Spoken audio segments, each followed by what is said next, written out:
If you are considering buying a home here in Emerald Isle, that decision could cost you hundreds of thousands of dollars if you get it wrong. And most people don't even know they're making that decision. At around a $1.2 million price point, you're not choosing between a good property and a bad one. You're choosing between two completely different ways of living here. And one of those is going to fit your life, and the other is going to create problems you don't even see coming yet. Let's ground this in a real number, say $1.2 million. At this price point, you're not choosing between a good option and a bad one. You're choosing between two fundamentally different propositions. And the one that's right for you depends entirely on how you intend to use this property. On the oceanfront side, $1.2 million may get you a smaller home, often older, sometimes 800 to 1,200 square feet, depending on updates and exact location. You are paying for direct beach access. That's the asset. The home itself, well, that's secondary.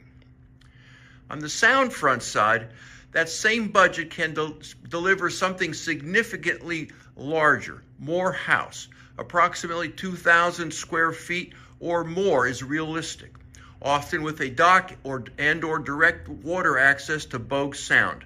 You're getting space, features, and a different relationship with the water. Oceanfront in Emerald Isle means direct access to the Atlantic Ocean. You walk out the door and you're on the beach. That's not a small thing.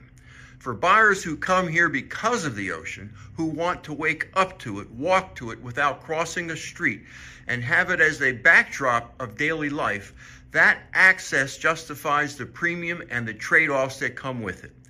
I live oceanfront and I understand the attraction. But the ocean is not a passive neighbor. Oceanfront properties take the full force of the coastal environment, wind, salt, air, sand, and storm exposure that is meaningfully more intense than anything set back from the water. That exposure translates directly into maintenance. Sidings, decks, windows, roofing, HVAC systems, everything degrades faster on the ocean front than it does even a few blocks backward. This is not an opinion, it's how salt air and the coastal weather interact with building materials over time. And here's where buyers get caught. If you're thinking oceanfront and you haven't budgeted for ongoing maintenance and rising insurance, you're not just buying a $1.2 million home, you're buying into a much more expensive lifestyle. Insurance compounds that picture. Oceanfront properties carry higher premiums, and they've been moving only in one direction for years, up. That number belongs in your calculations before you make an offer, not after. If you're trying to figure out all this before you even get in the car or board a plane, I have put together a guide that breaks down year-round life, how it actually works here in Emerald Isle, housing, insurance, cost realities. Just text the word guide to 919-308-2292 and I'll send it to you. Can't seem to carve out time from your busy schedule or have few vacation days? Seek clarity before you arrive? This guide is for you. Now let's keep going. Soundfront in Emerald Isle means your property faces Bogue Sound, the body of water between the island and the mainland, and the experience is genuinely different. Bogue Sound looks like a lake when you drive over the Cameron-Langston Bridge, but it is definitely not a lake. It's a shallow, tidal estuary, 3 to 5 feet deep in many areas on the island side, with tides and wind constantly shifting conditions. That matters because Soundfront looks calm, but it comes with questions you need answered at the exact address, not from the listing. If your picture includes a dock with a larger boat, immediate deep water access, you need to verify that property specifically.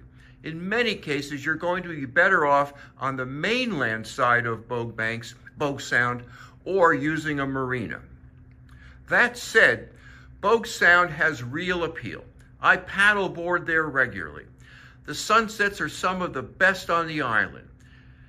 And for a lot of buyers, it becomes the thing they didn't know they were looking for.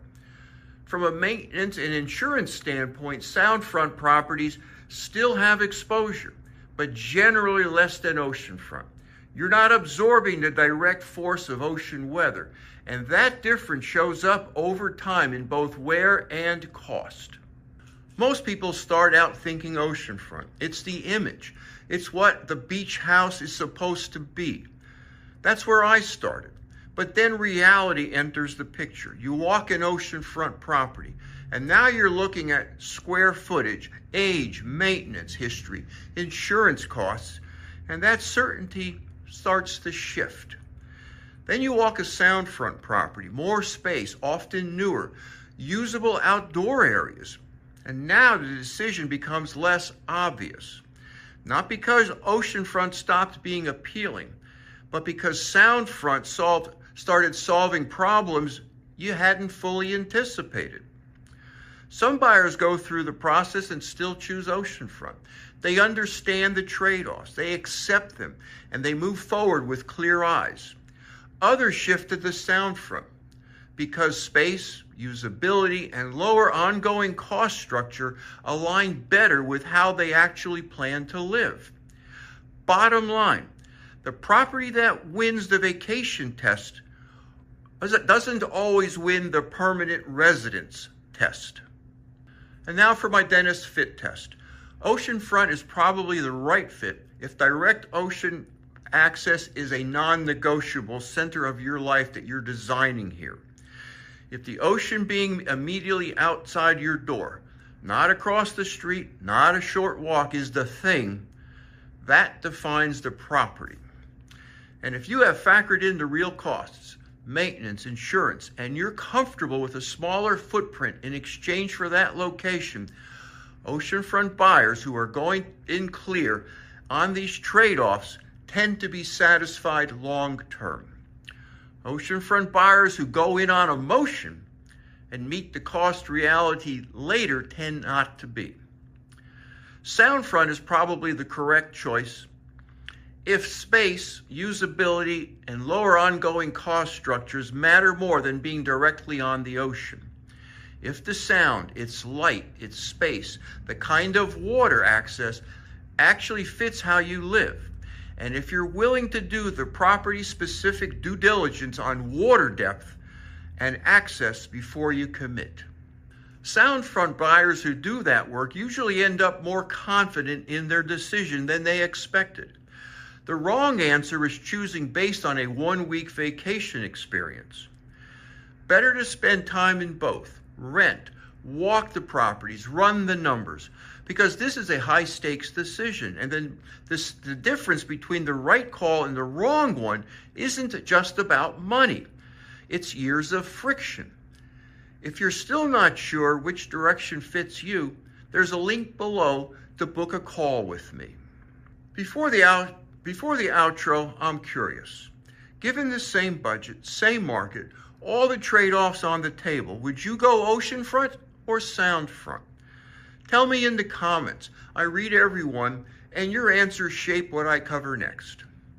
If you found this helpful, and you're thinking about buying or living anywhere on the North Carolina Outer Banks, I have a free resource for you. Text the word FREE to 919-308-2292 and I'll send you my book, The Outer Banks Beach Buyer Guide. It walks you through the realities of coastal living so you can make smart decisions before you move. When you subscribe to this channel, you're joining a small but growing group of people who value clarity over hype and who shape what I cover next.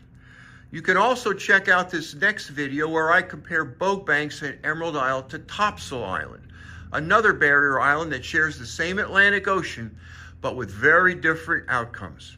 I'll see you there.